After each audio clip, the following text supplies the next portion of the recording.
Bonjour toi. Oui toi. Toi qui kiffes lorsqu'en fin de soirée, il y a un bon pote, de ta génération plutôt, qui te ressort un bon vieux tube de ton enfance et que ça te fait tellement plaisir. Ce nouveau numéro est fait pour toi. Aujourd'hui, dans ce numéro consacré aux sorties du mois de mai, que dois-tu absolument voir dans les salles? Partir un jour.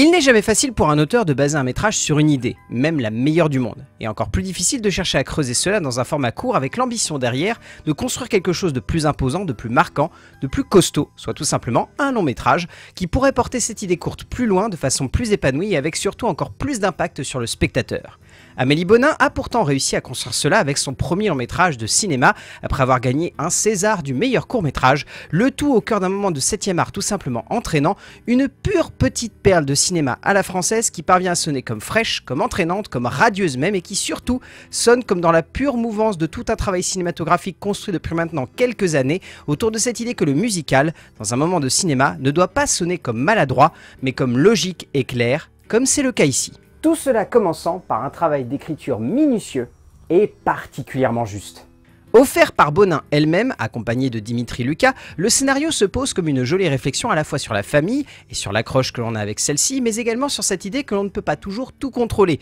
et que c'est en comprenant cela que l'on reprend un peu de force sur nos actions, le tout dans un moment d'émotion et de potes qui touche par sa sensibilité et sa spontanéité, qui se ressent également dans un brillant travail de mise en scène où la cinéaste s'amuse de cette idée de comédie musicale pour construire un ensemble où l'on a réellement l'impression de voir la musique compléter le cinéma et non pas interrompre la logique créative d'un auteur, comme cela peut souvent être le cas, donnant une sensation d'atypique et de singulier à tout ce travail et portant par là même le généreux et terriblement intense travail de réalisation que nous offre l'auteur en amenant une émotion à fleur de peau à l'écran, parfois un poil maladroite, mais toujours sensible et impactante. Et cette émotion si sensible, on la doit en grande partie à une batterie d'acteurs tout simplement géniaux.